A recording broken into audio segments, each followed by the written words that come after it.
पूर्व भागरे शेष होइथिबा अष्टम छांद शेष होला बेलकु राम लक्ष्मण विश्वामित्रंक सह कथावार्ता हेउ हेउ आसी पहुंची गंगा कूल चोखी रागरे रचित वैदेहिश विलासर अति लोकप्रिय नवम छांद आरंभ होउछि एठी। गंगा वितल को आलिंगन करने हेतु से विशेष भाव गभीरा बा अतल सुतल को भेद करी से तृतीय पाताल रूपी वितल रे प्रवाहिता कंदर्पंक सुखदायिनी रतिंक भली बही जाउछंती गंगा। से पार्वती भली हिमालय आसीथिबा हेतु हैमवती और विषकंठ महादेवंक तोषदानकारिणी अन्य अर्थरे विषकंठ बा हंस मानंकर आनंददायिनी। गंगांकर नाम मध्य विष्णुपति तांकु विष्णु पादाग्र संभूता बोली कहा जाए। आकाशर नाम विष्णुपद उभय केवल इकार मात्र प्रभेद उभय तरणी जाआस करुछंती। आकाशरे सूर्यरूपी तरणी गंगारे तरणी बा नौकार यातायात हेउछि। भंजीय लेखनी रे गंगांकर वर्णना की चमत्कार देखंतु तो। नौका बाहक धीवर को डाकिबारु से न शुणन्ते राम कहिले तू साप भली खाली चाहुछु शुणुनाहु। धीवर कहिला मु बधिर नुहे तुम पादरु धूली लगी तुमे आसीबा पथरे पथरटीए अबला होई जिबा मु जानिछि। एबे से पाद लगी मो नौका नायिका हेले मो भेड़ा बुड़ी जिवो। प्रभुंक पाद धोइबा पई कैवर्त ए कपट कला। भावग्राही प्रभु कैवर्तर मनर भाव बुझी पाद बढ़ई देले। जो पाद धुआ पादुक पाइबा को इच्छा करी ब्रह्मा और शिव शेषरे पाई नथिले अज्ञानी कैवर्त ताहा पाइला। ब्रह्मांड रे प्रभु पतित पावन बोलाइले। गंगा पार होई राम लक्ष्मण मिथिला रे पहुंचिले। सेमानंकु देखि मिथिला नरनारी आनंदित हेले। राम निश्चय शिवधनु भांगिबे बोली सेमाने कथावार्ता हेले। मिथिला नारी माने रामंक रूपरे मुग्ध होई बसीभूता हेले। रामंकु सेमाने काम अवतार बोली मने कले। सेमानंक मनरे भ्रम उपजिला और वेशभूषा ठीक रहिला नाही। कृष्णंक संदर्शन रे गोपी माने विह्वलिता हेला परी भंज मिथिला नारींक वर्णना देइछंती। विभ्रम हेतु पादर अलंकार हार बोली लंबाइले। पादरे भूल रे सिंदूर लगेई अलताकू चिता भली मुंडरे लगेइले।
प्रेम को से कुटुंब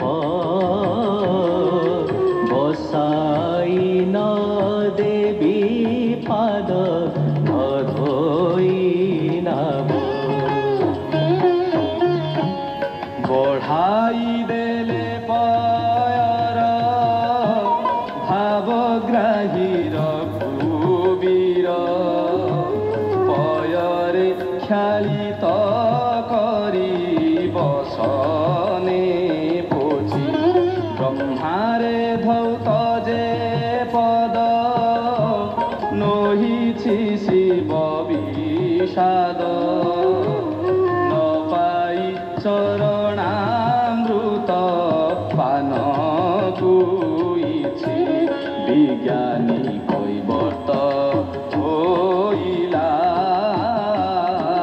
বিশ্বে পতিত পাবন নাম রহিলা বিঞ্চি পল্লব নাবরে পদ বিকল্প মনরে প্রতিহারি পরিরে মনাই বসাই বিশ্বামিত্রଙ୍କୁ শ্রীরাম পচারিলে গঙ্গা নাম ভাগীরথী কি পাহেলা কহ গোসাই বিষ্ণু নখ কোড়ে এথিলা বামনাবতারে ভগীরথ আনিলা বিধি পূর্বকরি ঋষি সমস্ত চরিত ভাসি তরিত তরিত যাই লাগে কূলর বিহারি হেলে মার্গর মার্গণ কমাণ ধর মার্গণ শোভালে সকু অর্পজার বিদেহ মণ্ডলে প্রবেশ বারবেনি পুরসার মোহন পুঞ্চ বিপরীরে ଥିଲା জনে ভবন কলে দাসনে আগত বিধাতা হর মধ্য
বক্ষস্থলে কেউ বাণা কিঙ্কিণীকি লম্বাইলা চাপ সরিকি খঞ্জিলা মধ্য দেশরে বেসকারি কে কাহার সিন্দুর দেলা পয়র চিতাল লাঠরে লেখে লাক্ষার সরে বিবন্ধ করিকে চিকুর বেগে কঙ্কতিকারে সামলে চামর